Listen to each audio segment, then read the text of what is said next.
Assalamualaikum warahmatullahi wabarakatuh. Waalaikumsalam warahmatullahi wabarakatuh. Alhamdulillahirabbil alamin. Wassalatu wassalamu ala asrofil anbiya'i wal mursalin wa ala alihi wa sahbihi ajma'in, amma ba'du. Yang terhormat Bapak Kepala Sekolah SMP Negeri 1 Seruyan Hilir Timur, dan yang terhormat seluruh Dewan Guru beserta staf SMP Negeri 1 Seruyan Hilir Timur yang berbahagia. Pertama-tama marilah kita panjatkan puji syukur kehadirat Allah Subhanahu wa taala, karena berkat rahmat dan hidayahnya kita semua bisa berkumpul dalam kegiatan sosialisasi budaya positif oleh peserta CGP Angkatan 5 di SMP Negeri 1 Seruyan Hilir Timur. Izinkan saya di sini untuk menyampaikan susunan acara kita pada pagi hari ini. Yang pertama, pembukaan. Yang kedua, menyanyikan lagu Indonesia Raya. Yang ketiga, sambutan kepala sekolah. Yang keempat, doa. Dan yang kelima, sosialisasi serta penutup. Baik, langsung saja pada kegiatan pertama kita, yaitu pembukaan. Marilah kita buka acara ini dengan mengucap basmalah. Sambutan Kepala Sekolah SMP Negeri 1 Seruyan Hilir Timur kepada Bapak Erwin Nara, kami persilakan. Assalamualaikum warahmatullahi wabarakatuh. Selamat pagi dan salam sejahtera bersama. Yang saya hormati seluruh rekan-rekan, sahabat yang ada di hadir pada pagi hari ini. Terima kasih segalanya buat rekan-rekan semua bisa berkenan hadir pada pagi hari ini dalam rangkaian kegiatan teman-teman kita bersama dalam rangka sosialisasi budaya positif. Ya Allah, sampaikan puji syukur kepada Tuhan Maha Kuasa, Allah Subhanahu wa taala, karena pada pagi hari ini sesuai dengan apa yang diminta oleh teman-teman yang berempat, bahwa akan ada dilaksanakan kegiatan berupa sosialisasi untuk kita bersama bisa dilaksanakan dengan baik, dan mudah-mudahan nanti sampai ujung kegiatan dilaksanakan dengan sebaik-baiknya sesuai dengan ya. Makasih atas perhatiannya. Mohon maaf jika ada kekurangan yang bisa saya sampaikan. Saya akhiri. Assalamualaikum warahmatullahi wabarakatuh dan selamat pagi. Selanjutnya pembacaan doa oleh Bapak Samsul Bahri. Pada beliau dipersilakan. Assalamualaikum warahmatullahi wabarakatuh. Salam sejahtera untuk kita semua. Marilah kita bersama-sama menundukkan kepala kita seraya berdoa. Semoga acara sosialisasi budaya positif CGP Angkatan kelima SMP Negeri 1 Seruyan Hilir Timur bisa terlaksana dengan baik. Hadirin yang berbahagia, untuk doa ini saya pimpin secara agama Islam. A'udzubillahi minasyaitonirrajim. Bismillahirrahmanirrahim. Alhamdulillahirabbil alamin. Wassalatu wassalamu ala asyrafil anbiya'i wal mursalin wa ala alihi wa sahbihi ajma'in, amma ba'd.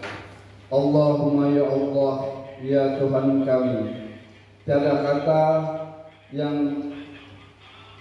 dan rasa yang pantas kami haturkan kepadamu pada siang hari ini, selain rasa syukur kami padamu ya Allah. Segala nikmat dan hidayah yang sudah Engkau anugerahkan kepada kami, sehingga kami bisa hadir bersama untuk mengikuti rangkaian acara sosialisasi budaya positif CGP Angkatan kelima SMP Negeri 1 Seruyan Hilir Timur.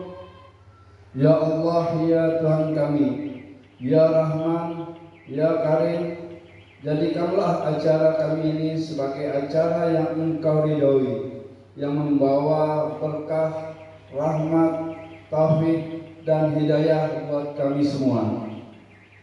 Ya Allah, ya Tuhan kami yang maha mengetahui, ilmu bagimu luas dan tak terbatas. Oleh karena itu, anugerahkanlah kepada kami ilmu yang bermanfaat sebagai bekal kami dalam menjalani kehidupan menuju kebahagiaan di dunia dan akhirat. Serta berilah kami kekuatan untuk mengamalkan dan menyebarluaskan ilmu yang telah Engkau limpahkan kepada kami. Ya Allah, ya Tuhan kami, limpahkanlah kepada kami semua yang hadir pada acara hari ini kesehatan, kekuatan, kemudahan, dan keikhlasan serta kecerdasan dan kearifan dalam mengikuti sosialisasi ini. Ya Allah, ya Tuhan kami,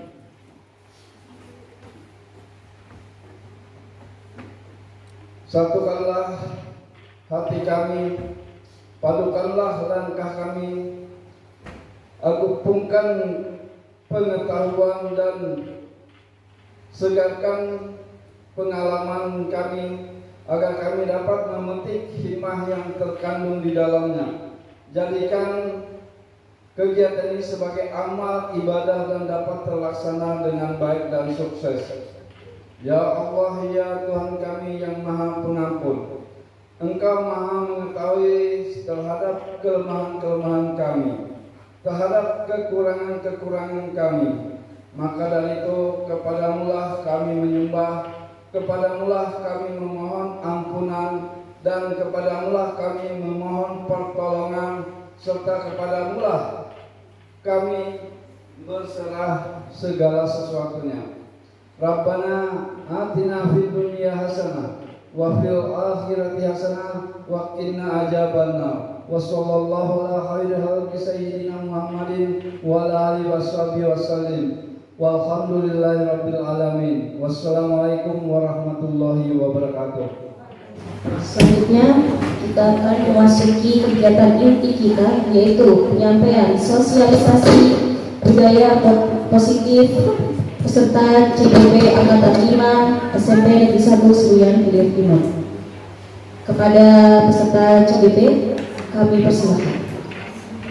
Assalamualaikum warahmatullahi wabarakatuh. Ya, alhamdulillah. Terima kasih sebelumnya kepada Bapak Kepala Sekolah yang sudah memfasilitasi kami JGP untuk mensosialisasikan. Sebenarnya bukan mensosialisasikan ya, tetapi share ya, bertukar pikiran, berbagi ilmu. Begitu juga saya ucapkan kepada teman-teman yang sudah bersedia meluangkan waktu untuk hadir pada acara pada pagi hari ini, yaitu sosialisasi budaya positif. Ya, semoga apa yang kami sampaikan ini bisa kita terapkan. Di sini kita berbagi ya. Tadi saya katakan bahwa kami di sini bukan berarti kami lebih bisa, kami lebih paham, bukan. Tetapi kami di sini ingin berbagi sedikit ilmu yang kami dapatkan dari kegiatan JGP.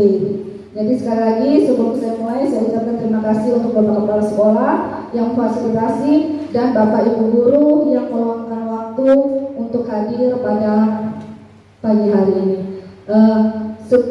Akhirnya saya mulai di sini adalah kita akan budaya positif ya. Budaya positif ini adalah budaya ya, budaya yang akan kita terapkan di dalam sekolah kita, yang akan kita kenal sebagai budaya sekolah. Nah, budaya positif, di dalam budaya positif nanti kita akan yang terangkum di dalam budaya positif. Di situ ada lingkungan positif, keyakinan kelas, dan peraturan kelas. Kebetulan di sini saya membahas tentang budaya positif. Untuk lingkungan positif, keyakinan kelas, dan peraturan kelas nanti akan disampaikan oleh Bu Nana, Pak Bambang, dan Pak Fahmi. Ya. Ya, sebelum kita berbicara tentang budaya positif, maka kata orang tak kenal maka tak sayang. Ya, maka kita kalau mau menciptakan budaya positif, maka kita harus tahu apa sih budaya positif itu. Bagaimana budaya positif itu bisa diterapkan di sekolah kita, dan mengapa budaya positif itu harus kita terapkan di sekolah kita. Nah, apakah budaya positif itu? Nah, di sini ya, budaya positif adalah budaya positif merupakan perwujudan dari nilai-nilai atau keyakinan universal yang diterapkan di sekolah. Budaya positif di sekolah adalah nilai-nilai, keyakinan, dan kebiasaan-kebiasaan di sekolah yang berpihak pada murid agar murid dapat tumbuh dan berkembang menjadi pribadi yang bertanggung jawab, kritis, dan penuh hormat. Nah, setelah kita tahu apa budaya positif, maka apakah budaya positif berdiri sendiri dalam menciptakan budaya yang baik? Ya, di sini adalah jawabannya bahwa dengan demikian, dari melihat bahwa apa budaya positif itu, maka kita dapat memahami bahwa budaya positif di sekolah tidaklah berdiri sendiri. Ya, dalam menciptakan budaya ajar yang baik, melainkan satu sama lain saling terintegrasi dan mempengaruhi satu sama lain. Karena budaya positif kita ini di sekolah, maka yang bekerja sama di sini adalah Bapak Ibu Dewan Guru, kemudian murid, ya, kemudian nanti ada dukungan dari Bapak Kepala Sekolah, begitu juga dengan orang tua murid nanti yang juga akan terlibat dalam penerapan budaya positif. Apa itu disiplin? Disiplin berasal dari bahasa Latin, ya, di sini disiplina, yang artinya belajar. Makna asal dari kata ini berkonotasi dengan disiplin diri dan murid-murid Socrates dan Plato, ya. Nah, kemudian disiplin diri membuat orang menggali potensinya menuju sebuah tujuan apa yang ingin dihargai. Namun di dalam budaya kita, makna kata disiplin telah berubah menjadi sesuatu yang dilakukan seseorang pada orang lain untuk mendapatkan kepatuhan. Kecenderungan umum adalah menghubungkan kata disiplin dengan ketidaknyamanan, bukan dengan apa yang kita hargai atau pencapaian suatu tujuan mulia.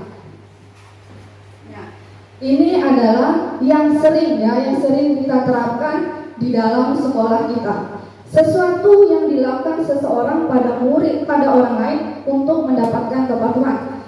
Di sini seseorang adalah diri kita sebagai seorang guru untuk mendapatkan kepatuhan dari murid yang ada di sekolah kita. Ada beberapa caranya nanti. Nah, itu nanti akan dijelaskan bagaimana supaya anak tadi bisa patuh dengan kita, Bapak dan Ibu guru. Kemudian di sini adalah kecenderungan yang menghubungkan kata disiplin dengan ketidaknyamanan, bukan dengan apa yang kita hargai atau pencapaian suatu tujuan mulia. Selanjutnya, ini adalah nilai kebajikan, ya, nilai-nilai kebajikan universal yang akan muncul dari disiplin positif tadi, yang akan muncul dari disiplin positif akhirnya menjadi budaya positif, ya. Ini adalah nilai-nilai kebajikan universal. Nilai-nilai kebajikan universal ini adalah nilai-nilai yang diharapkan, ya, yang diharapkan bisa tumbuh kepada peserta didik kita atau kepada murid kita dengan menciptakan budaya positif tadi, dengan disiplin positif tadi yang kita terapkan di lingkungan sekolah kita dengan beberapa cara tersebut, ya. Di sini, ya, nilai-nilai kebajikan itu adalah sifat-sifat positif manusia yang merupakan tujuan mulia yang ingin dicapai setiap individu. Nilai-nilai tersebut bersifat universal dan lintas bahasa, suku, bangsa, agama maupun latar belakang. Selanjutnya adalah dengan mengaitkan nilai-nilai kebajikan yang diyakini seseorang, maka motivasi intrinsiknya akan terbangun, sehingga menggerakkan motivasi dari dalam untuk mencapai mencapai tujuan mulia yang diinginkan. Nah, di sini adalah Diana Gosen ya, 1998. Nah, selanjutnya adalah contohnya ya. Di sini adalah nilai-nilai kebajikan yang yang ingin dicapai oleh anak Indonesia dengan profil pelajar Pancasila. Ya, saya rasa Bapak Ibu tahu ya. Kenapa? Karena ini lagi semarak juga di sekolah kita. Ya, dengan proyek-proyek yang kita lakukan juga. Ya, di sini adalah yang pertama, beriman, bertakwa kepada Tuhan Yang Maha Esa dan berakhlak mulia. Ya, alhamdulillah di sekolah kita sudah melaksanakan itu. Ya, bagaimana pada kegiatan hari Jumat ya, 2 minggu sekali, 1 bulan 2 kali ya dalam 1 bulan. Nah, di sini adalah bagaimana menciptakan dari profil pelajar Pancasila, kemudian mandiri bernalar kritis, kemudian berkebinekaan global, bergotong royong dan kreatif. Nah, ini adalah nilai-nilai kebajikan universal. Itu aja yang saya sampaikan tentang budaya positif dan nilai-nilai kebajikan. Terima kasih. Saya akhiri. Wassalamualaikum warahmatullahi wabarakatuh. Kalau ada salah kata, saya juga minta maaf. Terima kasih. Silakan kepada Pak Fahmi untuk bisa menyampaikan materinya. Nah, terima kasih Bu Nana atas kesempatan yang diberikan kepada saya. Mohon izin Bapak Ibu, saya berdiri di depan sini. Ini saya menyampaikan beberapa hal. Yang pertama ini terkait teori motivasi. Kemudian yang kedua hukuman. Kemudian yang ketiga itu adalah penghargaan. Nah, 3 hal ini yang nanti saya sampaikan terkait dengan teori motivasi itu seperti apa, kemudian hukuman itu seperti apa, penghargaan itu seperti apa. Selanjutnya Bapak Ibu, nah yang pertama di sini saya menyampaikan tentang teori motivasi. Nah, di sini Diana Gosen dalam bukunya Recruitment School Discipline menyatakan ada 3 motivasi perilaku manusia. Dia menyatakan bahwa ada 3 motivasi perilaku manusia. Yang pertama ini untuk menghindari ketidaknyamanan atau hukuman. Jadi kita bisa melakukan sesuatu itu karena kita menghindari, kita tidak nyaman atau kita menghindari hukuman. Itu pasti, ya pasti ada, mungkin terjadi seperti itu. Kemudian yang kedua, motivasi kita untuk melakukan sesuatu itu karena itu untuk mendapatkan imbalan atau penghargaan dari orang, mungkin seperti itu, ya. Kemudian yang ketiga, motivasi perilaku manusia itu adalah untuk menjadi orang yang mereka inginkan dan menghargai diri sendiri dengan nilai-nilai yang mereka percaya. Jadi ada 3 motivasi perilaku menurut Diana Gosen. Yang pertama tadi untuk menghindari ketidaknyamanan atau hukuman, yang kedua untuk mendapatkan imbalan atau penghargaan dari orang lain, dan yang ketiga untuk menjadi orang yang mereka inginkan dan menghargai diri sendiri dengan nilai-nilai yang mereka percayai. Kemudian Bapak Ibu, nah kita bicara satu-satu tentang 3 motivasi perilaku manusia tadi. Yang pertama ini untuk menghindari ketidaknyamanan atau hukuman. Yang pertama dulu.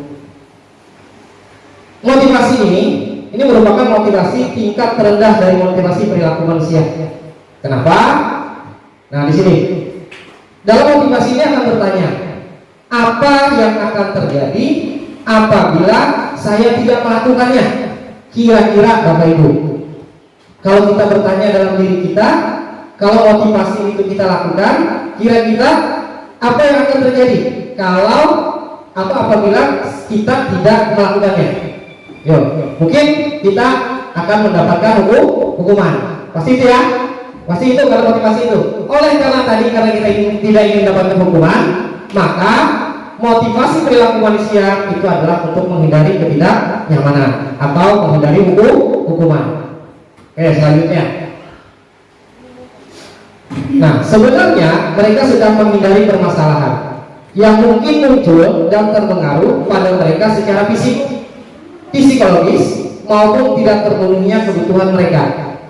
Bila mereka tidak melakukan tindakan tersebut, atas dasar itulah dia melakukan motivasi itu untuk menghindari ketidaknyamanan tadi, untuk menghindari hukuman tadi, maka dia melakukan perbuatan atau melakukan tindakan tersebut. Itu yang pertama. Itu adalah motivasi perilaku manusia yang pertama. Kemudian, nah dalam motivasi ini itu hanya sebatas sebagai motivasi eksternal.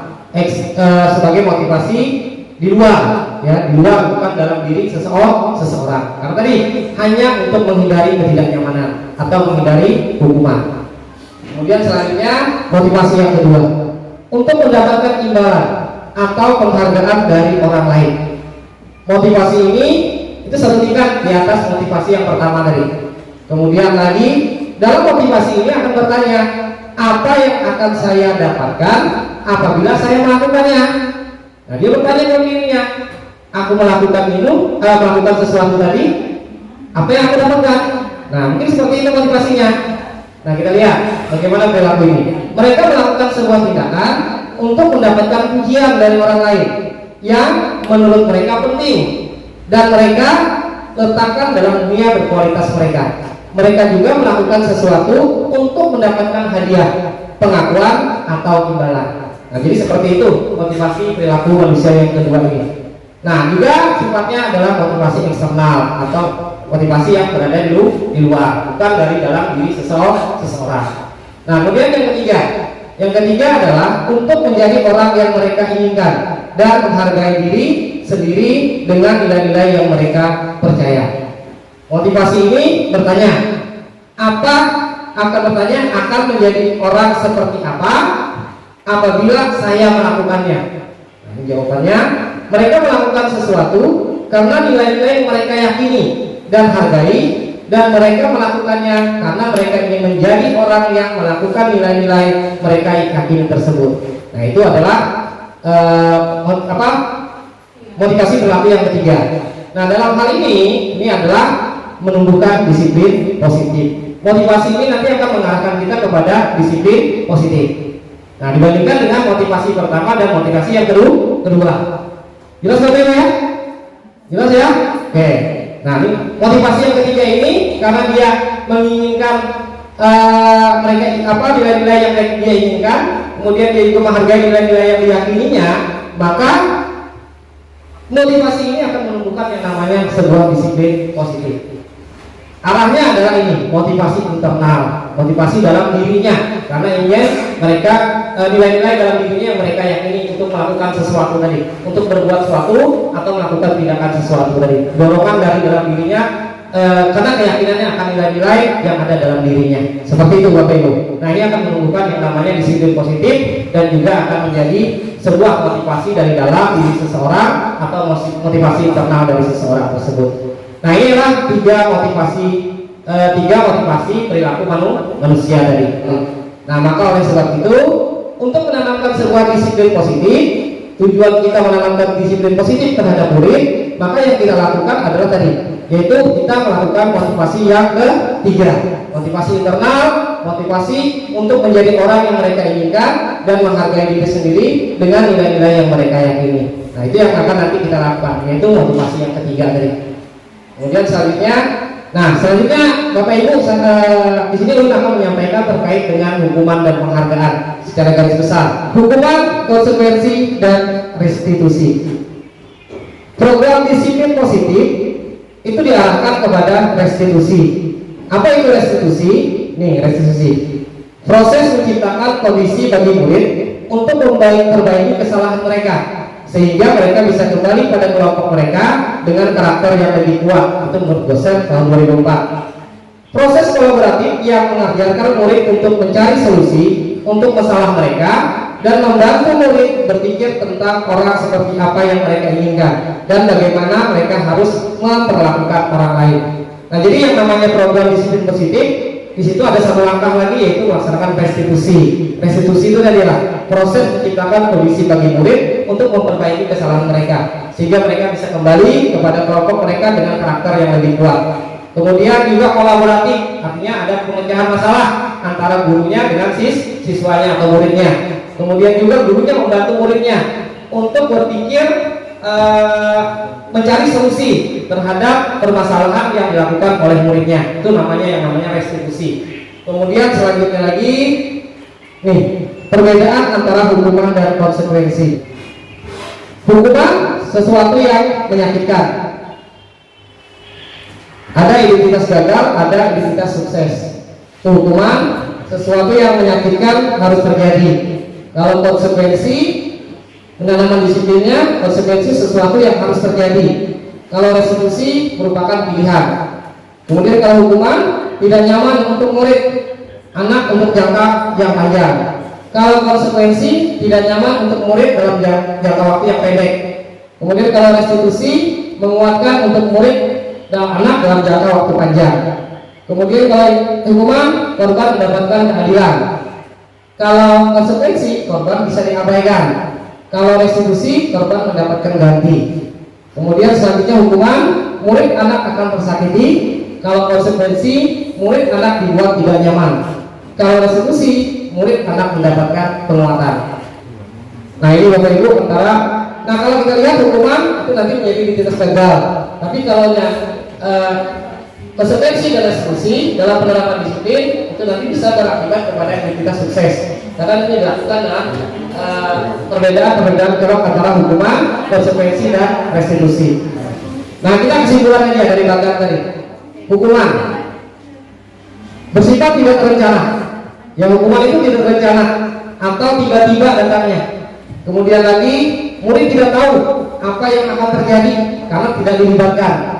Kemudian bersifat satu arah dari kita sendiri, dari guru sendiri, tanpa melalui kesepakatan dengan murid.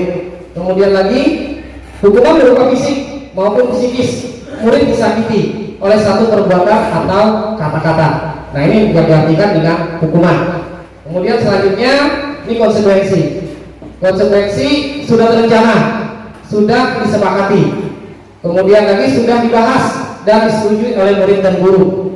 Selanjutnya bentuk konsekuensi dibuat oleh pihak sekolah atau guru dan murid sudah mengetahui sebelumnya konsekuensi apa yang akan diterima bila ada pelanggaran.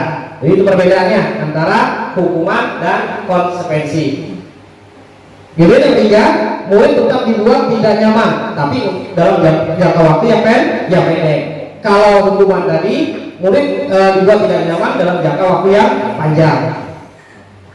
Nah ini kita bermain sedikit mengetahui apakah hukuman atau konsekuensi. Lari mengelilingi lapangan basket 2 kali karena terlambat hadir di sekolah. Oh ini jelas, ini adalah hukuman. Kemudian yang ketiga, membersihkan coretan yang dibuat di meja tulis. Nah ini adalah konsekuensi. Kemudian murid diminta untuk push up 15 kali karena tidak menggunakan masker di sekolah. Nah, ini hukuman.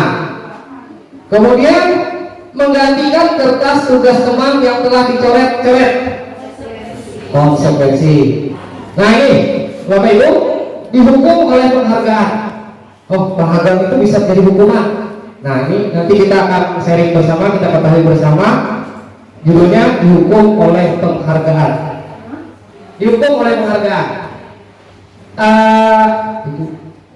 Altikon mengemukakan penghargaan maupun hukuman adalah sama. Adalah cara-cara mengontrol perilaku seseorang, menghancurkan potensi untuk pembelajaran yang sesungguhnya. Nih, cara-cara mengontrol perilaku seseorang yang menghancurkan potensi untuk pembelajaran yang sesungguhnya. Yang kedua, tindakan memberikan penghargaan yang nilainya sama dengan menghukum seseorang. Jadi kalau kita memberikan penghargaan seperti contoh dari kasus tadi, maka sama saja itu merupakan kita memberikan hukuman kepada seorang murid. Karena tadi dikatakan bahwa dihukum oleh penghargaan. Karena motivasi dalam dirinya itu bukan motivasi intrinsik yang nomor 3 tadi, tapi motivasi hanya untuk mendapatkan penghargaan. Jadi motivasinya eksternal, bukan internal dari dalam dirinya. Kemudian lagi, nah kalau ulun sampaikan di sini banyak sekali yang terkait dengan pengaruh jangka panjang, jangka pendek terhadap penghargaan itu seperti apa. Kemudian itu penghargaan itu tidak efektif. Selanjutnya penghargaan itu juga bisa merusak hubungan. Penghargaan juga bisa mengurangi ketepatan. Kemudian lagi, penghargaan itu bisa menurunkan kreativitas. Penghargaan itu bisa mematikan kreativitas. Kemudian penghargaan itu menghukum. Selanjutnya lagi, nah ini penghargaan itu merupakan motivasi dalam diri intrinsik ya. Saat sedang-sedangnya pertama kali menggantungkan huruf-huruf dan kata-kata serta menyadari bahwa ia dapat membaca, timbul pijar di matanya. dan sebuah senyuman di wajahnya. Anak tersebut begitu gembira bahwa ia lagi mempelajari dan menguasai suatu keterampilan baru. Kesadaran dan kemampuannya bahwa dia sudah dapat membaca sesungguhnya sudah merupakan sebuah penghargaan dari dalam dirinya. Jadi penghargaan itu juga merupakan sebuah motivasi intrinsik, asalkan kalau kita perhatikan bahwa anak itu akan merasa senang terhadap apa yang menjadi kemampuan dari anak itu sendiri. Dia menghargai apa yang sudah dia lakukan, dia menghargai dirinya terhadap tindakan apa yang sudah dia lakukan. Nah, itu juga merupakan sebuah penghargaan. Tetapi penghargaan di sini merupakan penghargaan yang intrinsik atau motivasi intrinsik, motivasi yang timbul dari dalam diri seorang anak, tidak mengharap dari orang lain seperti itu. Nah, jadi di sini, nah yang perlu kita pahami di sini, ya. Nah, ini pengaruh jangka panjang dan jangka pendek dari penghargaan tadi. Penghargaan efektif jika kita menginginkan seseorang melakukan sesuatu itu kita inginkan dalam jangka waktu yang pendek. Menurut saya memang efektif ya, tapi dalam jangka waktu yang pendek. Terus menerus dia akan minta lagi itu, mengharap lagi itu. Terus menerus dia akan mengharapkan penghargaan. Kemudian yang kedua, jika kita menggunakan penghargaan lagi dan lagi, maka orang tersebut akan bergantung pada penghargaan yang diberikan, serta kehilangan motivasi dari dalam. Kemudian jika kita mendapatkan penghargaan untuk melakukan sesuatu yang baik, maka selain kita senantiasa berharap mendapatkan penghargaan tersebut lagi, kita pun tidak menyadari tindakan baik yang kita lakukan. Nah, itu merupakan pengaruh jangka pendek maupun jangka panjang terhadap adanya sebuah penghargaan. Ini saja dari saya Bapak Ibu, terima kasih banyak. Mohon maaf kalau ada salah kata, salah hilaf, mohon dimaafkan. Saya ucapkan terima kasih dan saya akhiri. Wassalamualaikum warahmatullahi wabarakatuh. Untuk berikutnya materi akan disampaikan Bu Nana. Assalamualaikum warahmatullahi wabarakatuh. Masih semangat Bapak Ibu? Sudah hampir 1 jam ya kita memulai tadi sampai pada akhirnya bagian saya ini menyampaikan tentang bagaimana nanti kita menerapkan atau membuat keyakinan kelas ini berakar dari budaya positif atau nilai-nilai kebajikan yang sudah disampaikan Ibu Widya Astuti. Kemudian apa tadi namanya motivasi dari Pak Fahmi itu nanti kita tuangkan ke dalam bagaimana kita bisa mewujudkan keyakinan kelas. Budaya positif merupakan perwujudan dari nilai-nilai atau keyakinan universal yang diterapkan di sekolah. Apakah nilai-nilai keyakinan atau universal itu? Apakah nilai-nilai atau keyakinan universal itu? Kira-kira mengapa kita memiliki peraturan tentang penggunaan helm pada saat mengendarai sepeda motor? Alasannya kira-kira apa ya? Supaya apa ya Bapak Ibu? Kita pakai helm itu supaya apa kira-kira? Karena peraturan. Kemudian ada lagi yang lain? Menghindari razia kata Bapak. Siapa tahu pas lagi mencegah terjadinya kecelakaan. Ada lagi yang lain? Semua itu nanti ada alasan atau nilai yang memang mendasari kenapa helm itu digunakan, yaitu keselamatan. Jadi selebihnya menghindari tadi Bapak menghindari apa tadi Pak? Razia itu kayak lebih apa namanya poin-poin yang mendukungnya. Intinya yaitu keselamatan. Bagaimana kita bisa melindungi kepala mungkin ya seperti itu alasan mereka membuat helm itu akhirnya harus dipakai oleh pengendara motor. Kemudian, mengapa kita memiliki peraturan tentang penggunaan masker dan mencuci tangan saat pandemi? Kira-kira apa yang mendasari adanya pemerintah mengeluarkan penggunaan masker dan mencuci tangan saat pandemi? Ada yang tahu Bapak Ibu? Kira-kira? Supaya apa alasannya? Biar sehat, biar terhindar dari penyakit. Betul kata Bu Jumi, alasan yang sebenarnya adalah kesehatan. Jadi dari semua itu ada nilai universal yang membuat peraturan itu dibuat. Nah nanti kita akan menggali itu di kelas kita. Jadi kita cari nanti seperti apa nilai-nilainya yang memang benar-benar mendasari perbuatan kita itu. Di sini kesehatan itu berarti sama dengan tadi keselamatan juga. Kemudian keyakinan atau nilai-nilai itu disebut sebagai nilai-nilai kebajikan universal, yaitu kesehatan dan keselamatan tadi. Bagaimana bisa diterapkan di keyakinan kelas? Tidak bisa fokus ini.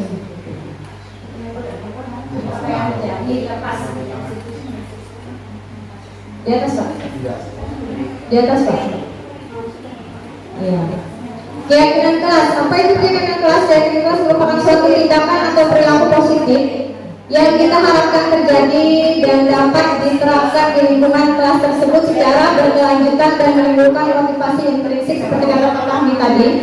Kemudian bagaimana itu bisa menjadi kebudayaan budaya atau kebiasaan yang ada di dalam kelas, ataupun nanti lebih besar bisa skalanya sekolahan gitu. Kemudian keyakinan kelas dibuat atas dasar keinginan dan melibatkan semua warga kelas dalam mewujudkan kelas impiannya seperti apa melalui kegiatan curah pendapat, dan hasilnya nanti juga akan disepakati oleh semua warga kelas. Jadi ada beberapa poin. Pertama yaitu suatu tindakan itu harus positif, kemudian itu harus berkelanjutan dan harus berasal dari motivasi intrinsik anak-anak. Kemudian kebiasaan di dalam kelas itu atau di sekolah itu nanti bisa kita jadikan sebagai suatu budaya positif di sekolah kita. Kemudian bagaimana mewujudkan kelas impian anak-anak, nanti maunya seperti apa sih kelas impiannya, nah itu nanti yang akan kita fasilitasi. Kemudian disepakati oleh warga kelas. Alasan kita membuat keyakinan kelas atau sekolah itu yang penting dengan adanya keyakinan kelas yang sudah dibuat dan disepakati bersama, diharapkan siswa tidak lagi terpaksa dan terancam, karena kembalinya ke motivasi intrinsik tadi. Jadi tidak ada yang namanya terpaksa atau terancam ketika melakukan suatu perbuatan atau tindakan yang mereka lakukan dalam berbuat kebajikan dan sesuai dengan nilai-nilai karakter. Kemudian sehingga melalui keyakinan kelas tercipta budaya positif di sekolah. Jadi akarnya harus dari motivasi intrinsik. Jadi di sini Bapak Ibu guru harus kita itu dituntut untuk bisa menimbulkan motivasi intrinsik dalam diri anak-anak. Nanti seperti apa, nanti bisa kita tuangkan dalam sebuah keyakinan kelas. Lanjut Pak. Nah, apa saja kegiatan-kegiatan yang bisa kita lakukan atau dapat kita untuk menentukan keyakinan sekolah atau keyakinan kelas? Pembentukan keyakinan sekolah atau kelas. Keyakinan kelas itu harus bersifat abstrak daripada peraturan. Bahasanya mungkin berbeda dari peraturan.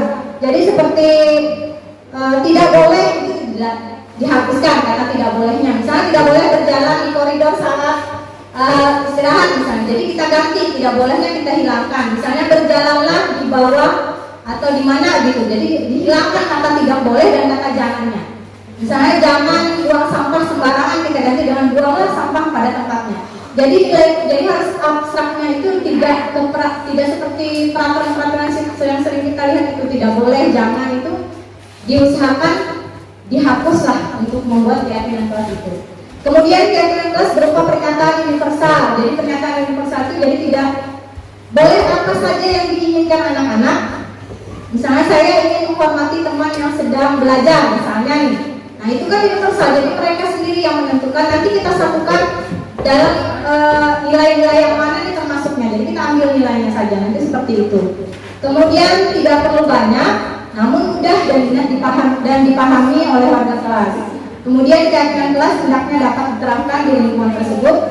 Jadi yang tidak usah yang muluk-muluk sih kalau menurut saya. Jadi misalnya yang di kelas itu bisa apa anak-anak. Jadi yang simpel-simpel dulu yang kira-kira bisa diterapkan di dalam kelas dulu skala kecil oleh anak-anak kita seperti apa. Misalnya menghargai guru ketika sedang menjelaskan, itu kan harusnya bisa anak-anak menerapkannya. Jadi nanti di situ kita menimbulkan motivasi intrinsiknya seperti apa. Kemudian partisipasi dan kontribusi semua warga kelas dalam pembuatan keyakinan melalui curah pendapat, dan tidak ada minimal kayak rapat. Kalau rapat itu harus berapa persen sih Pak Fahmi harus hadir? Kalau rapat itu warga yang ikut rapat itu harusnya 2/3 forum ya.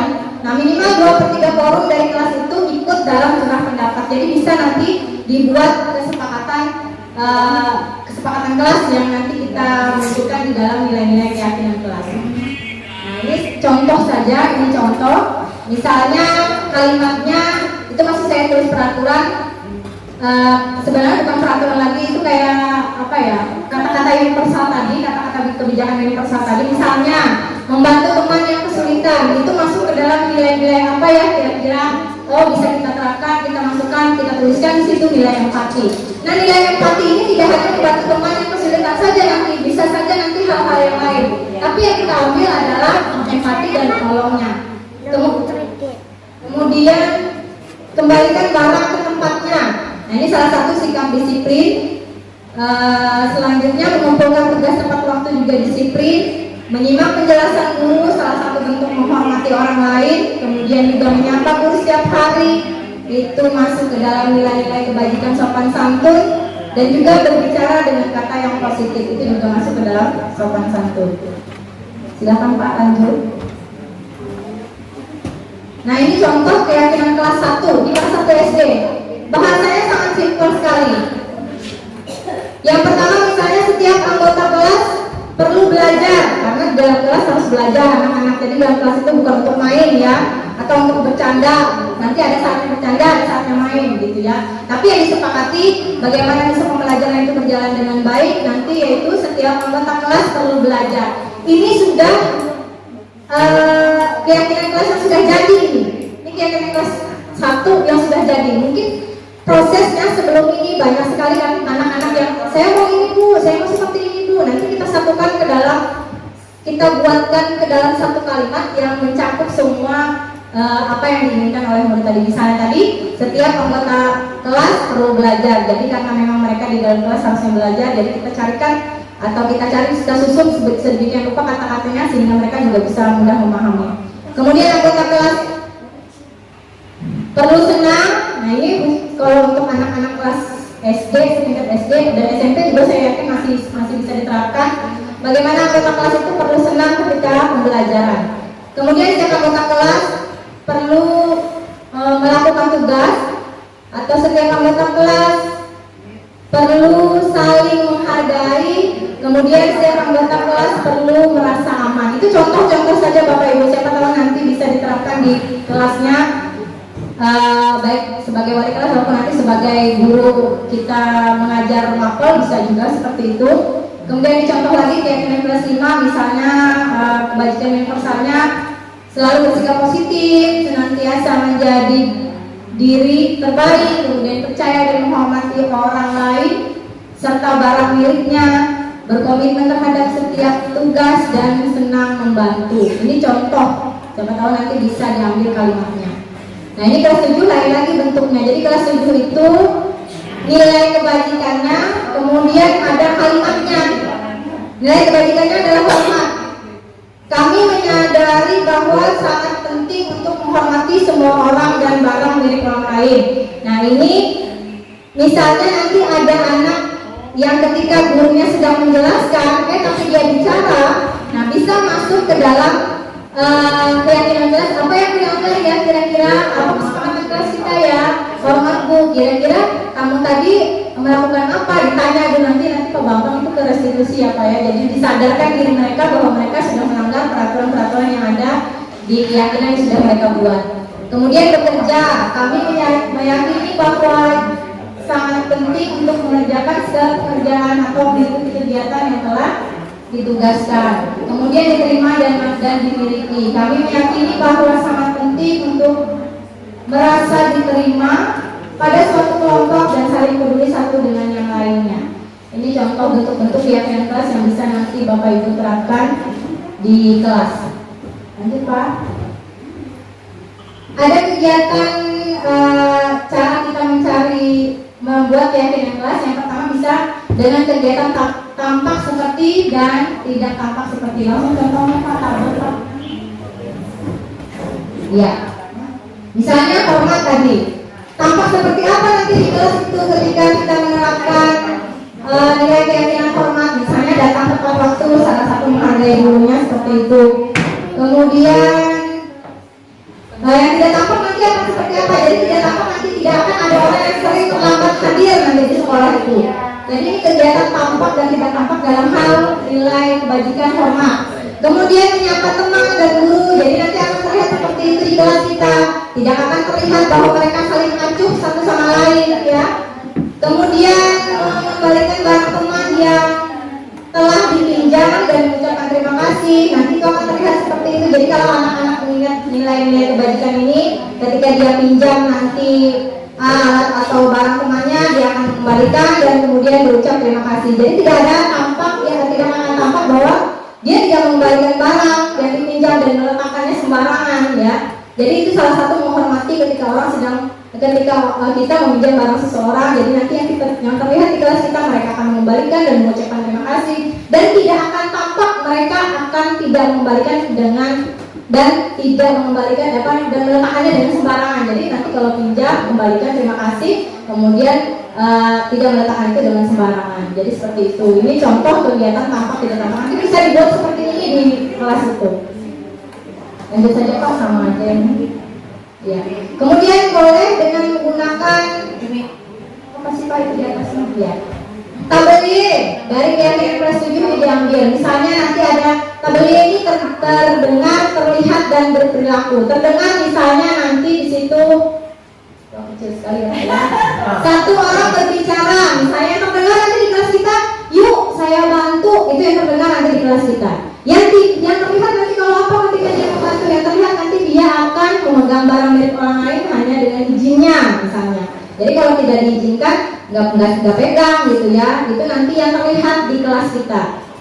Yang terdengarnya, yuk saya bantu. Nah mungkin nanti akan terdengar seperti itu karena sudah ada kita bikin nilai-nilai keyakinan kelas kita seperti ini. Nanti anak-anak tuh akan dengan sendirinya ketika melihat ada kata yuk saya bantu, siapa tahu nanti akan mengaplikasikannya ke dalam kegiatan belajar mereka. Ketika ada temannya yang memang nanti memerlukan bantuan, nanti dia bilang yuk saya bantu gitu. Nah jadi akan terdengar seperti itu. Kemudian terlihatnya ketika dia berempati terhadap perasaan orang lain. Kemudian dalam berperilaku juga tersenyum ramah, kemudian memberikan salam hormat, memberikan ruang untuk bekerja. Itu artinya ketika ada temannya yang memang ingin belajar, jadi yang satunya tidak saling mengganggu seperti itu. Kemudian postur tubuh yang tenang, jadi tidak sana kemari atau berusuk kalau bahasa kita ya. Silakan Pak Bambang lanjut. Langsung kabel Pak. Nah bisa juga seperti ini, tugas guru dan tugas murid. Nah, boleh seperti ini juga. Ada yang bentuknya seperti ini keyakinan kelas. Misalnya tugas guru itu apa? Nanti dikembalikan ke mereka. Tugas guru itu menurut kalian apa? Ada yang ini. Nanti kita lakukan jadi satu. Biasanya anak-anak itu ada yang memang bahasanya berbeda, tapi sebenarnya maknanya sama. Misalnya tugas guru mengajar, ada yang mungkin tugas guru menyampaikan pembelajaran, misalnya sama aja kan. Jadi kita ambil kata mengajar misalnya. Kemudian murid tugasnya apa? Murid tugasnya belajar, kemudian mencoba atau menghasilkan yang terbaik dari diri, kemudian bertanya jika tidak paham, kemudian mengikuti peraturan, menjalankan keyakinan kelas, mendengarkan dan memeriksa tugas kembali. Ini salah satu contoh. Mungkin kalau nanti terlalu banyak diambil poin-poin pentingnya saja. Jadi tidak perlu harus banyak, hanya tujuannya adalah bagaimana bisa murid-murid itu menerapkan keyakinan kelasnya. Jadi tidak perlu banyak poinnya, tapi bisa terlaksana. Itu intinya. Lanjut Pak.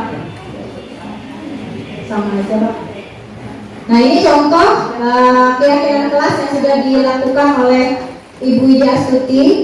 Yang pertama itu kita menyampaikan dulu nilai-nilai keyakinan kelas, kemudian tanyakan kepada mereka apa yang kalian inginkan sebenarnya dalam pembelajaran, misalnya seperti itu. Misalnya saya ingin belajar, saya ingin mau mendengarkan ibu panggil Quran, ibu menjelaskan Quran. Oh nanti berarti itu masuk ke dalam hal menghormati orang lain, misalnya. Jadi kita akan seperti itu. Nanti mereka akan kita bagikan kalau untuk cara mendapatkan nilai-nilai keyakinan kelas yang dari anak itu, bisa kita kasih lembaran seperti itu, atau itu kemarin kertas origami yang dia kertas origami kecil dibagikan ke anak-anak. Mereka mau apa, tuliskan saja di situ hal-hal positif yang kamu inginkan. Dia tidak boleh menggunakan kata tidak boleh dan tidak boleh menggunakan kata jangan.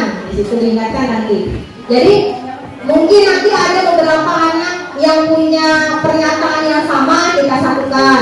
Nanti kita bimbing kira-kira kalau pernyataannya seperti ini masuk ke dalam nilai apa ya? Misalnya seperti itu. Oh saya ingin membantu teman saya yang sedang kesulitan. Nanti nilainya masuk kemana? Bisa nilainya masuk ke dalam empati, misalnya seperti itu. Jadi nanti kita yang akan membimbing sebagai seperti fasilitator yaitu ya bahasanya ya. Jadi memang nilainya dari mereka, kita cuma menggabungkan dan mencari poin-poinnya, nilai-nilai kebajikannya seperti apa, karena kalau diserahkan ke murid untuk nilai kayaknya masih perlu bimbingan kita. Jadi kita hanya bisa memfasilitasi mereka dan meminta mereka untuk menuliskan keyakinan dasar mereka mau seperti apa. Dan ini sebenarnya penerapannya adalah di awal-awal pembelajaran. Jadi masuk itu bukan belajar sebenarnya. Kawan saya di daerah Banjarmasin itu sudah menerapkan yang namanya Golden Week. Jadi mereka 1 minggu pembelajaran awal itu mereka tidak belajar, tapi mereka membiarkan anak bergerak di luar, berkenalan tanpa kita tuh cuma mengawasi, observasi saja. Oh itu anaknya seperti ini, oh itu anaknya seperti ini. Jadi itu namanya Golden Week. Golden Week itu bukan dijalin dengan pembelajaran sih sebenarnya. Mudah-mudahan nanti kita awal pembelajaran di tahun yang akan datang bisa menerapkan ini. Jadi anak-anak itu bagaimana dulu kita bawa mereka itu untuk bahagia. Turun ke sekolah itu bahagia. Jadi bukan turun ke sekolah aduh PK ku banyak, aduh ibu gurunya seperti ini, bapaknya seperti ini, aduh nanti aku belum punya ini, nanti dihukum dan sebagainya. Jadi intinya Golden Week itu bagaimana membuat perasaan anak itu bahagia kita turun ke sekolah, itu poinnya. Anak-anak SD masuk SMP susah ya, nah misalnya seperti itu. Atau anak-anak TK, aduh ini SD ini sudah mulai ini, ada ininya, ada itunya. Jadi tidak seperti itu dulu, jadi tidak langsung blok gitu ya. Kita aja kalau langsung seperti itu rasanya agak-agak panik juga kalau ya. Apalagi anak-anak kecil yang masih harus dibimbing dengan keadaan, dibangunlah keadaannya seperti itu. Habis? Bapak? Kayaknya bisa. Ya terima kasih. Kemudian saya lanjut ke 5 kebutuhan dasar Pak. 5 kebutuhan dasar manusia. Jadi sebenarnya anak-anak itu bukan anak-anak sih, semuanya manusia itu intinya. Kita tuh sebenarnya punya alasan kenapa kita melakukan itu. Itu yang harus kita sadari dulu, bahwa semua manusia itu pasti punya alasan untuk melakukan suatu hal. Saya melakukan ini karena saya ingin seperti ini. Saya melakukan itu karena saya ingin seperti itu. Ada 5 kebutuhan dasar manusia yang sebenarnya secara tidak sadar kita namanya manusia pasti kita pilih itu. Yang pertama yaitu belonging, kemudian power, kemudian fun dan freedom. Belonging itu rasa ingin dicintai, disayangi, diperhatikan. Kemudian kalau power itu rasa kita ingin menguasai sesuatu. Kemudian kalau fun itu rasa kita ingin memiliki kesenangan dalam melakukan suatu hal. Kemudian freedom, kebebasan. Kemudian dasar bertahan hidup. Nah ini sudah semuanya pasti perlu makan, perlu minum, rumah, sayang, pangan dan papan. Ini semuanya lebih kayak apa sih? Lebih fisik ya. Lebih fisik ini semuanya ya. Kemudian selanjutnya kebutuhan dasar kedua, cinta dan kasih sayang atau kebutuhan untuk diterima. Kebutuhan ini ya, dan 3 kebutuhan berikutnya, jadi kebutuhan 2, 3, 4 itu adalah kebutuhan psikologis ya. Siapa yang bisa hidup sendiri? Nah, pasti punya rasa yang disayangi, dicintai, dikasihi. Nggak cukup dikasih 1 orang, mau 2 gitu ya. Kebutuhan ini dan 3 kebutuhan lain berikutnya adalah kebutuhan psikologis. Kebutuhan ini kebutuhan untuk mencintai dan memiliki atau meliputi kebutuhan akan berhubungan dengan koneksi sosial, kebutuhan untuk memberi dan menerima kasih sayang, dan kebutuhan untuk merasa menjadi bagian dari suatu kelompok. Kemudian ini juga kebutuhan ini juga meliputi keinginan untuk tetap terhubung dengan orang lain seperti teman, keluarga, pasangan hidup, teman kerja, binatang peliharaan dan kelompok di mana kita tergabung. Kemudian yang kedua yaitu kemampuan kebutuhan penguasaan atau kebutuhan pengakuan atas kemampuan. Nah di sini kebutuhan ini merupakan kekuatan yang untuk mencapai sesuatu, menjadi kompeten, menjadi terampil, kemudian diakui atas prestasi dan keterampilan kita, kemudian didengarkan dan memiliki rasa harga diri. Kebutuhan ini meliputi keinginan untuk dianggap berharga, bisa membuat perbedaan, bisa membuat pencapaian, kompeten, diakui, dihormati, dan meliputi self esteem. Self esteem itu rasa percaya diri yang kuat sekali ya. Jadi pengen seperti itu. Jadi itu kebutuhannya. Dan keinginan untuk meninggalkan pengaruh. Jadi ini adalah kebutuhan atas pengakuan atau kemampuan. Kemudian ini tadi yang keempat, kebutuhan kebebasan atau kebutuhan untuk menentukan pilihan. Ini kadang-kadang memang terbatas ketika dalam suatu kondisi yang memang kita tidak tidak punya pilihan karena terkait peraturan dan sebagainya. Dan kebutuhan ini adalah kebutuhan akan kemandirian, otonomi, memiliki pilihan dan mampu mengendalikan arah hidup seseorang. Anak-anak dengan kebutuhan kebebasan yang tinggi, dia akan menginginkan pilihan mereka. Mereka perlu banyak bergerak, suka mencoba-coba, tidak terlalu terpengaruh orang lain dan mencoba hal-hal baru dan menarik. Lanjut Pak, semuanya sih itu ada. Kemudian nomor 5, kesenangan. Naomi memiliki pilihan dan mampu mengendalikan arah hidup orang lain. Iya Pak. Anak-anak yang berbisa ini memiliki banyak bergerak dan mencoba dan selanjutnya sama ya. Rasa untuk merasa senang. Dari sini tadi beberapa waktu yang lalu saya membagikan ke beberapa teman listener. Jadi ini adalah berhubungan dengan kebutuhan dasar yang harusnya dipenuhi atau harusnya terpenuhi atau kebutuhan yang memang yang tinggi, kebutuhan tinggi akan hal tersebut gitu ya. Nah itu contohnya di sini di saya rekap ini ada yang responnya ada 14. Yang hasil cerita dari kasih saya itu ada yang 50 kebutuhannya. Ya demikian tadi pemaparan dari saya terkait dengan 5 kebutuhan dasar dan nanti keyakinan kelas kami kembalikan kepada rekan CGP yang lain. Terima kasih. Assalamualaikum warahmatullahi wabarakatuh. Ya terima kasih atas pemaparannya Bu Nana. Selanjutnya adalah 5 posisi kontrol yang akan disampaikan oleh Pak Fahmi. Oke, Bapak Ibu, kita mulai lagi untuk kegiatan selanjutnya. Di sini saya kembali lagi menyampaikan terkait dengan kelanjutannya tentang 5 posisi kontrol. Nah ini dosen bersimpulan ada 5 posisi kontrol yang dilakukan oleh guru atau orang tua. Yang pertama penghukum, yang kedua pembuat rasa bersalah, yang ketiga teman, kemudian yang keempat pemantau, dan yang terakhir manajer. Nah 5 posisi kontrol yang biasa dilakukan oleh seorang guru ataupun orang tua sekalian di rumah. Ada penghukum, pembuat rasa bersalah, teman, pemantau, dan manajer. Oke Bapak Ibu, kita mau nonton film aja. Ya kita nonton film, jadi kita lihat. Nanti kita kaitkan dengan 5 posisi kontrol ini. Apa sih yang dilakukan oleh guru tersebut? Kita tonton filmnya, silakan Bapak. Trim 1.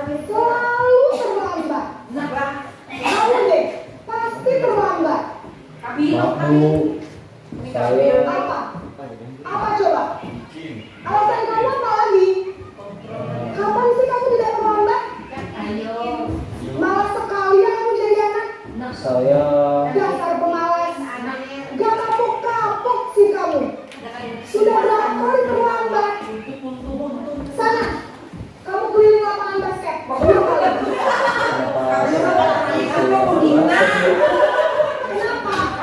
Kamu ngelawan ibu? Berani-beraninya jawab. Sudah terlambat, masih berani jawab pula. Keliling lapangan basket. Cepat. Pergi sana lapangan basket. Ya, Bapak Ibu, tadi sudah kita lihat secara bersama-sama sekilas ya tentang video tadi. Ada seorang guru, ada seorang murid, Nalen namanya, muridnya terlambat datang. Kemudian ada hal-hal yang diucapkan oleh gurunya tadi. Kira-kira Bapak Ibu guru tadi, kira-kira Bapak Ibu posisi kontrol apa yang dilakukan oleh gurunya tadi terhadap siswanya? Ada penghukum, ada pembuat rasa bersalah, ada teman, ada pemantau, atau manajer. Yo, dari cerita tadi.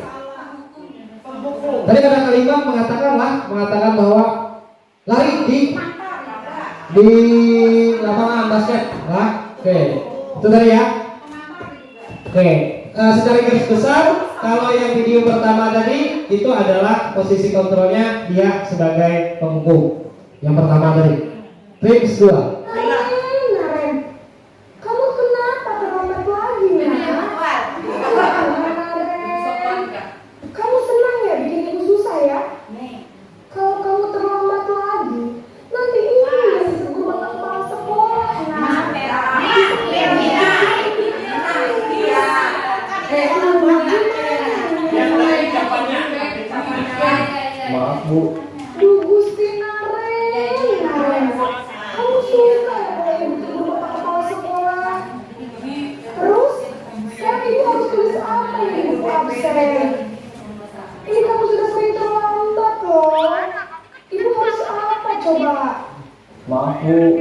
Maaf sekali.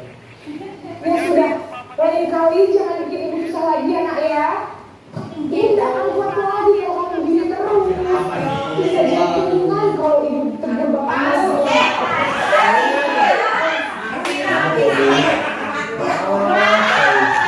Maaf ya Bu ya. Oke, tadi apa posisi kontrolnya? Membuat rasa bersalah. Oke, lanjut Prince Duga. wah, ini sudah jam berapa nih, Nak? Terlambat lagi ya saya. Saya Bu. Kamu malah menyalahkan ibu kamu. Ini kan nyalakannya paling kencang. Kok terlambat sih? Iya Bu, saya memang terlambat bangun tadi. Jadi biarpun saya lari kencang, tetap gak kejar Bu. Ya sudah sana. Nanti lain kali lainnya lebih kencang lagi ya. Biar gak terlambat lagi. Bikin senang ibu demi ibu. Bisa kan? Bisa lah Bu. Ibu beresin urusan absen kamu. Kalau ini ada besok aja. Posisi kontrol? Guru tadi posisi kontrolnya? Teman, ya teman seperti itu. Kayak akrab dengan siswanya seperti itu. Paham Bu, saya harus tinggal kelas pas jam istirahat selama 20 menit. Iya benar, konsekuensinya demikian. Jadi nanti jam 9.30 pas istirahat, kamu harus tinggal di kelas, kerjakan tugas tambahan untuk ketertinggalan kamu, ya? Baik Bu. Posisi kontrol? Pemantau, karena tadi menanyakan peraturan sekolah ya. Kemudian selanjutnya terakhir Bu, Selamat pagi Naren. maaf Bu, saya terlambat. Iya, sekolah masuknya jam 7, sekarang sudah jam 7.20. Jadi sekarang bagaimana ini Naren? Maaf Bu, saya lupa setel alarm saya semalam. Baiklah, menurut kamu, keyakinan sekolah yang mana yang perlu kamu tingkatkan? Menghargai diri sendiri dan orang lain mungkin ya Bu. Setuju. Jadi, apakah Naren meyakini prinsip saling menghormati tersebut? Iya Bu, saya meyakininya. Apakah Naren bersedia memperbaiki masalah keterlambatan ini? Bersedia Bu. Bagaimana kamu akan memperbaiki masalah keterlambatan ini? Saya akan coba untuk tidak lupa menyetel alarm saya Bu. Baik, kalau Naren lupa menyetel alarm di rumah, ada orang yang kira-kira bisa bantu mengingatkan tidak? Ada Bu, kakak saya, Kak Emma. Ada lagi selain Kak Emma?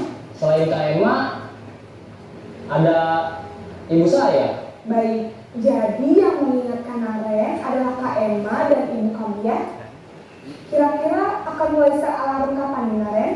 Setelah pulang sekolah, akan segera saya lakukan. Baik, jadi Naren akan setel alarm untuk bangun besok pagi dan akan diingatkan oleh kakak dan ibu dan Naren ya. Ada lagi yang mungkin perlu dilakukan Naren agar tidak terlambat bangun lagi? Tidak ada Bu. Baik Naren, terima kasih untuk kerjasama kamu. Sekarang kamu perlu kembali ke kelas untuk belajar. Baik Bu, terima kasih. Nah, ini posisi kontrol manajer. Jadi tadi menanyakan keyakinan sekolah, keyakinan kelasnya, dan juga tadi mencari solusi terhadap permasalahan siswanya. Nah, itu manajer. Kelima ya Bapak Ibu untuk posisi kontrol ada yang namanya penghukum, ada namanya tadi pembuat rasa bersalah, kemudian teman, pemantau ataupun manajer. Nah, kita akan lihat ciri-ciri dari ketiga atau 5 hal tersebut. Sedikit kita melihat bagaimana seperti apa sih yang namanya penghukum itu, seperti apa yang namanya membuat rasa bersalah dan sebagainya. Penghukum di sini hukuman fisik maupun verbal. Kemudian ada hal-hal yang diucapkan oleh gurunya. Patuhi aturan saya atau awas. Kamu selalu saja salah. Selalu pasti yang terakhir selesai. Guru seperti ini senantiasa percaya hanya ada satu cara agar pembelajaran bisa berhasil, yaitu cara dia, ya, sesuai dengan dia. Tidak ada kesepakatan antara dirinya dengan muridnya. Next. Nah, kemudian pembuat rasa bersalah. Guru akan bersuara lebih lembut seperti tadi, seperti video tadi. Naren. Nah, seperti itu. Kata-katanya lembut seperti ibu sangat kecewa sekali dengan kamu. Kemudian berapa kali bapak harus memberitahu kamu ya? Gimana coba kalau orang tua kamu tahu kamu berbuat begini? Nah, di posisi ini murid akan memiliki penilaian diri baik yang buruk tentang diri mereka. Murid merasa tidak berharga dan telah mengecewakan orang-orang yang disayanginya karena dia murid merasa bersalah. Next, lanjut. Teman, guru pada posisi ini tidak akan menyakiti murid, namun akan tetap berupaya mengontrol murid secara persuasi. Mereka akan berkata, ayo bantulah demi bapak ya. Ayo ingat tidak bantuan bapak selama ini. Kemudian dia sudah kali ini tidak apa-apa, nanti ibu bantu bereskan. Next, lanjut. Itu teman, pemantau. Pemantau berdasarkan pada peraturan-peraturan dan konsekuensi. Jadi sudah ada peraturan yang sudah terencana, yang sudah disepakati, kemudian ataupun konsekuensi yang sudah disepakati atau bersama-sama dengan siswa atau murid. Sebagai seorang pemantau, dia berkata peraturannya apa yang telah kamu lakukan, sanksi atau konsekuensinya apa, itu ciri-cirinya. Next, terakhir manajer. Manajer guru berbuat sesuatu bersama dengan murid, mempersilahkan murid mempertanggungjawabkan perilakunya, mendukung murid agar dapat menemukan solusi atas permasalahan sendiri. Nah, biasanya seorang manajer akan berkata, apa yang kita yakini, apakah kamu meyakininya? Jika kamu meyakininya, apakah kamu bersedia memperbaikinya? Jika kamu memperbaiki ini, hal ini menunjukkan apa tentang dirimu, dan terakhir apa rencana kamu untuk memperbaiki hal ini. Nah, itu yang biasa dilakukan atau dikatakan oleh seorang manajer. Nah, dari 5 posisi kontrol tersebut, ada yang nanti identitas gagal dan identitas berhasil atau sukses.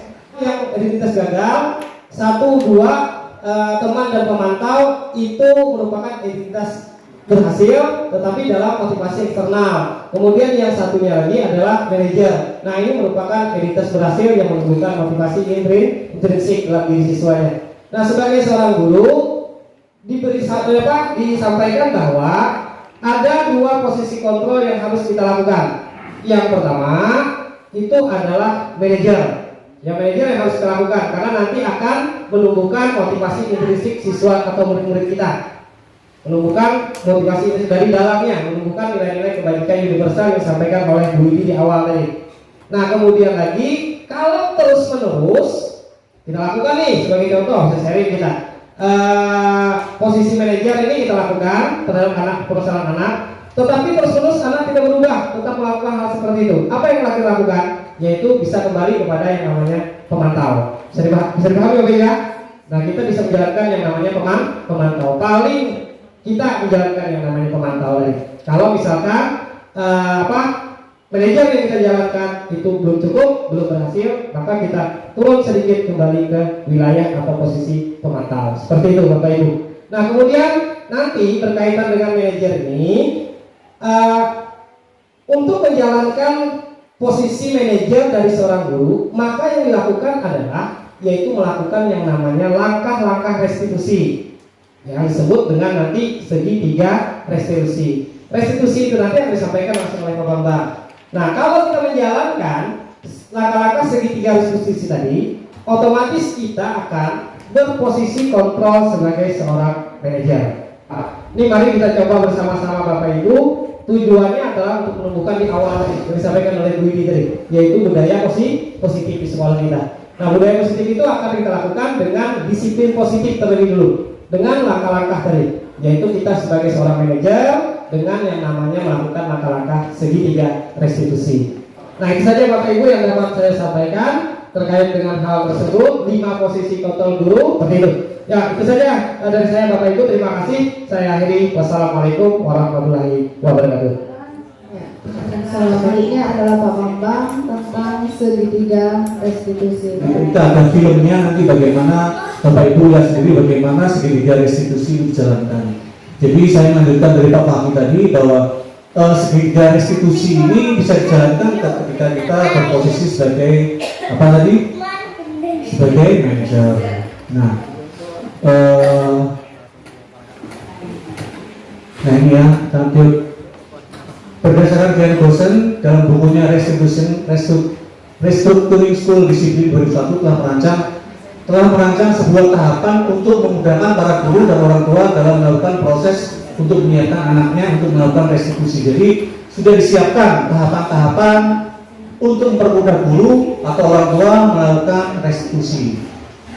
Ia yang dikenal dengan namanya segitiga restitusi. Kenapa segitiga? Karena ada 3 tahapan, ada 3 sisi, ya. Makanya dinamakan segitiga restitusi. Nanti kita akan bahas satu-satu. Yang pertama, sisi yang pertama yaitu menstabilkan identitas.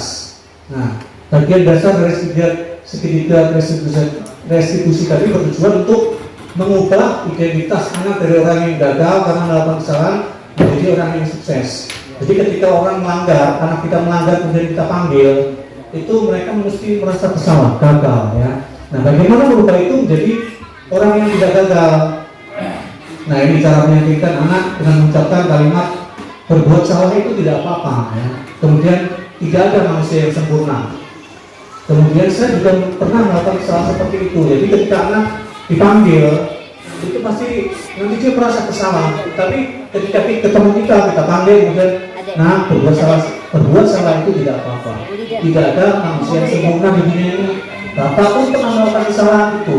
Nah, mungkin dengan seperti itu otomatis anak menjadi bersemangat kembali. Dia tidak merasa gagal lagi, tapi dia merasa kembali, ya, merasa kembali lebih kuat lagi. Nah, itu yang pertama tadi, yaitu dia akan stabil lagi, tidak menjadi orang yang gagal lagi ketika kita mengucapkan ini. Kemudian ini nggak usah. Kemudian yang kedua, ya, validasi tindakan salah. Nah, setiap tindakan yang kita lakukan pasti ada alasannya. Seperti yang dikatakan Pak Fahmi Gunawan tadi, setiap tindakan itu selalu ada alasannya. Nah, untuk yang kedua ini adalah validasi tindakan yang salah. Itu maksudnya setiap tindakan yang kita lakukan dengan suatu tujuan, yaitu memenuhi kebutuhan dasar. Kalau kita memahami kebutuhan dasar, apa yang dasar sebuah tindakan, kita akan bisa menemukan cara-cara paling efektif untuk memenuhi kebutuhan tersebut. Nah, biasanya guru menyuruh anak untuk berhenti sikap yang tidak baik. Biasanya kita nggak usah melakukan itu lagi, jangan lakukan itu lagi. Tetapi apa? Kalau menurut teori kontrol tadi, itu selalu tidak berhasil. Kalau kita hanya mengatakan bahwa nak jangan lakukan itu lagi ya, itu selalu tidak berhasil. Nah, mungkin tindakan guru dengan validasi sikap yang tidak baik seperti bertentangan dengan aturan yang ada, namun sebetulnya tujuannya untuk menunjukkan bahwa guru memahami alasan di balik tindakan murid. Jadi tujuannya di sini adalah memahami kenapa kamu melakukan itu, kenapa melakukan kesalahan itu, berusaha dipahami alasannya kenapa. Nah, ini kalimat-kalimatnya, kalimat-kalimat kedua ini mungkin terdengar asing buat guru, namun bila dikatakan dengan nada tanpa menghakimi akan memvalidasi kebutuhan mereka. Padahal kamu bisa melakukan yang lebih buruk dari ini, ya. Kamu pasti punya alasan mengapa melakukan hal itu. Kamu patut bangga pada dirimu sendiri karena kamu telah melindungi sesuatu yang penting buatmu. Kamu boleh mempertahankan sikap itu, tapi kamu harus menambahkan sikap yang baru. Jadi setelah tadi kondisinya distabilkan, kemudian berusaha dikoreksi, berusaha dikorek apa alasannya, kemudian dikuatkan oleh guru. Oh iya, kamu pasti melakukan itu ada alasannya. Berusaha dipahami guru bahwa yang dilakukan itu benar, tetapi bukan benar melakukan kesalahan tapi ya itu memang wajar kamu melakukan itu.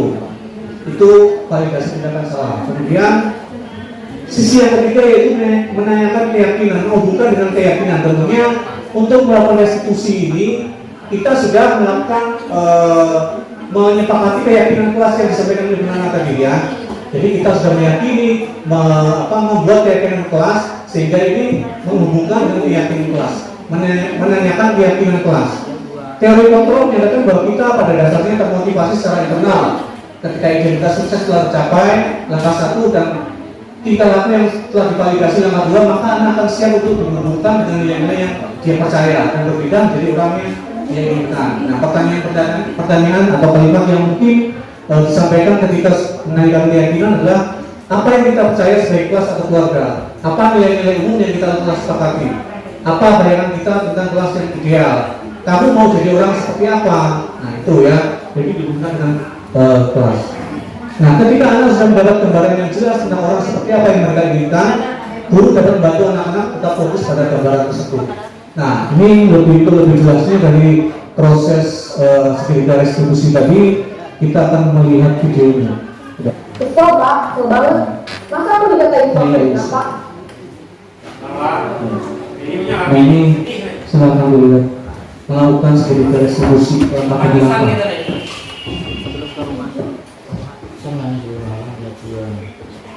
Iya, sudah lama ada penyesalan. Kenapa hari ini ada di sini? Kesel, Pak, kesel banget. Masa aku dikatain fitnah, Pak? Ya aku marah lah. Aku baru dikatain Eka di depan kelas. Kesel banget. Oh begitu. Ya pasti kamu marah dan kesal. Bapak juga akan marah apabila ada yang menuduh Bapak seperti itu. Kemudian pada saat itu kamu mau melakukan apa? Ya saya harus mengatain Eka lah, Pak. Kesel banget. Saya bentak-bentak dia dengan teman-teman lain. Oh begitu. Pasti kamu melakukan seperti itu karena suatu alasan tertentu kan? Iya lah, masa saya diam saja, Pak. Ya saya dari lah. Masa saya jadi tukangnya? Ya wajar lah. Mempertahankan harga diri itu sesuatu yang penting buat kamu. Untung kamu tidak bertindak lebih gegabah lagi, hanya meminta-minta. Iya, Pak.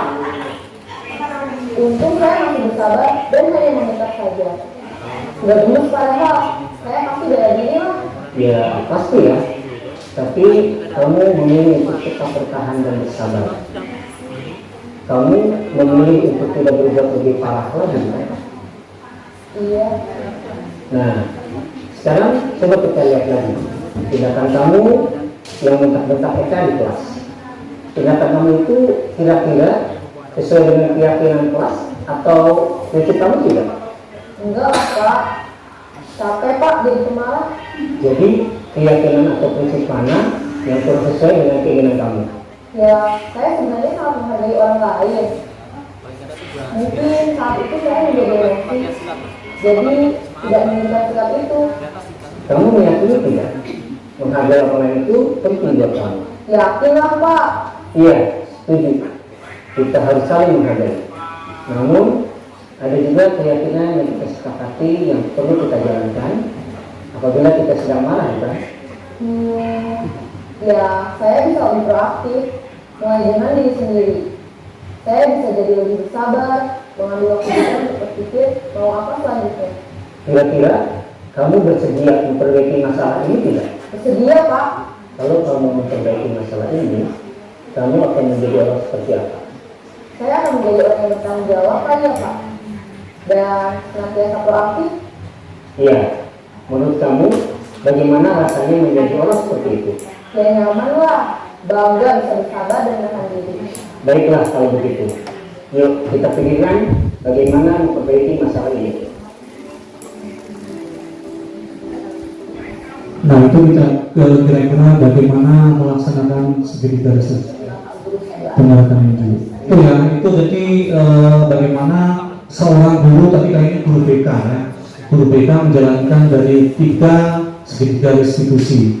Nah di situ Bapak Ibu bisa lihat sendiri bagaimana siswa yang salah kemudian pertama dilakukan validasi tindakan salah, kemudian sampai menanyakan keyakinan. Nah tentunya tidak semua pelanggaran harus dilakukan restitusi ya.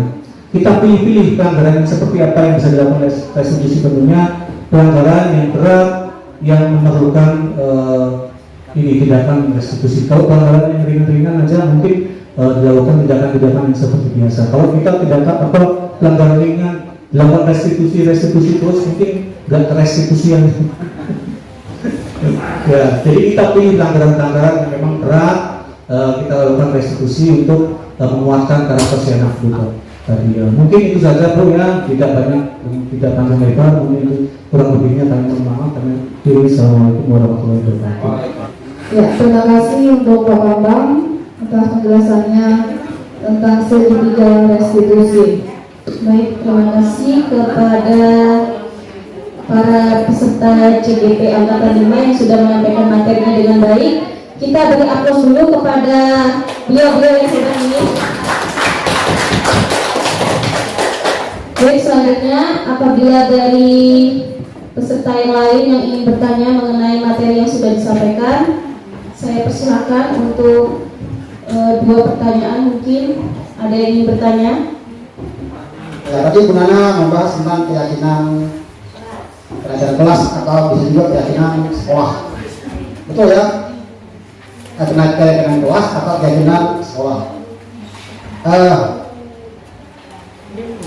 Bahwa tadi pada saat itu ada dirumuskannya keyakinan kelas, bisa dimasukkan di depan dengan 2/3 hati dan sebagainya. Ini kalau sekolah berarti ini keyakinan sekolah yang akan dibuat. Nah kemudian biar membuka pemikiran kita bersama, keyakinan kelas ini apakah itu nanti keyakinan kelas yang dibuat dan dirumuskan sama-sama oleh wali kelas dengan peserta didik dari kelas tersebut saja, atau dibuat oleh masing-masing guru mapel? Ya kalau misalnya masing-masing guru mapel tentu pasti rumusannya nanti pasti akan berbeda. Ya mungkin itu yang bisa saya sampaikan Bu Ayu. Tolong sekalian kita sampaikan sama-sama. Makasih. Assalamualaikum warahmatullahi wabarakatuh. Terima kasih untuk pertanyaannya Bapak terkait apakah keyakinan kelas itu nantinya diterapkan oleh siapa, seperti itu ya Pak ya, kalau saya bisa menangkap pertanyaan tadi.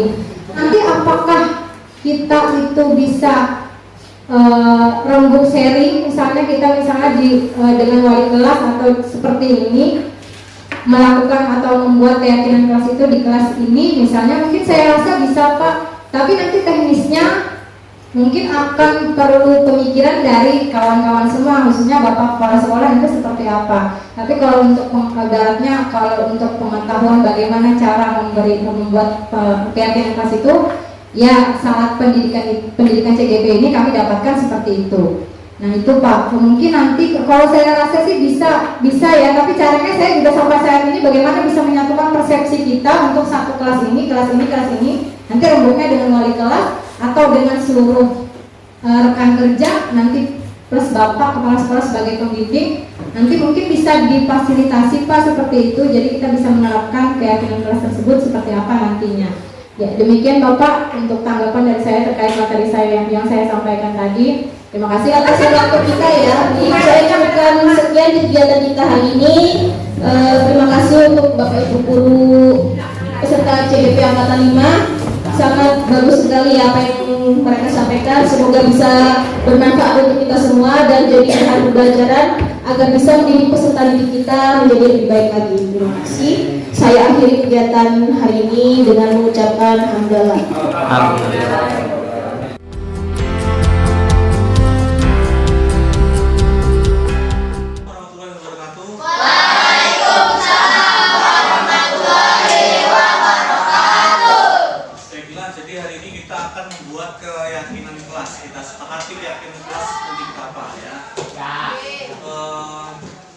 Sebelumnya kita dulu pernah membuat kesepakatan kelas. Nah, sekarang kita buat keyakinan kelasnya ya.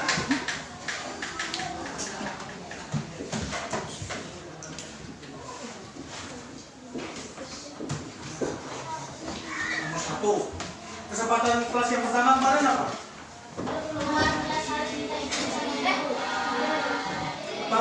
Yang pertama kemarin.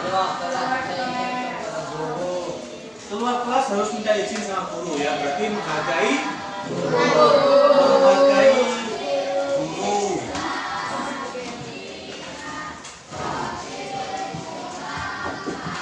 Yang kedua, yang keras.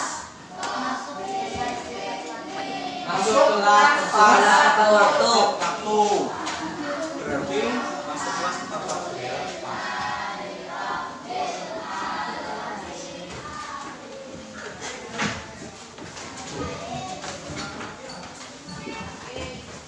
Kalau ada tugas dikerjakan. Mengerjakan tugas berarti ya, yang diberikan ya. Mengerjakan tugas yang diberikan.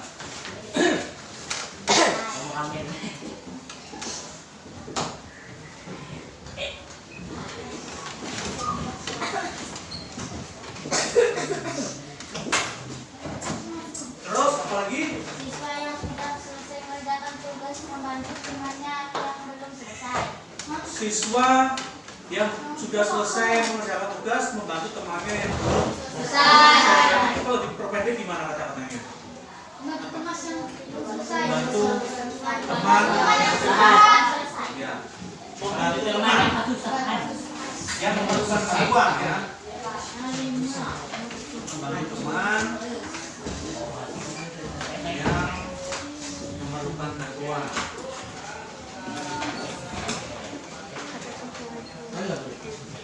Berikutnya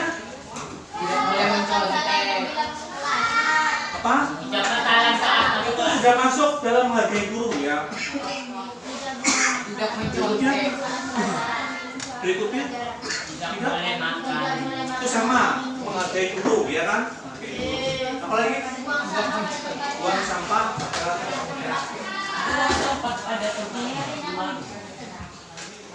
kalau buang sampah pada tempatnya tidak merusak itu apa? Yang satu menjaga lingkungan ya, menjaga kebersihan lingkungan.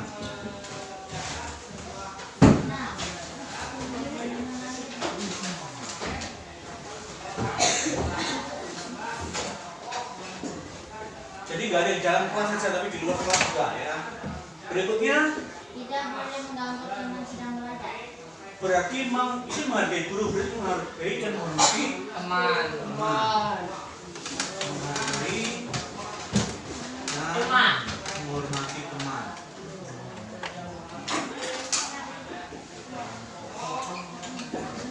Apalagi? Tidak boleh mengeluh guru sedang menjelaskan. Apa? Sama dengan ini menghargai guru ya. Apalagi?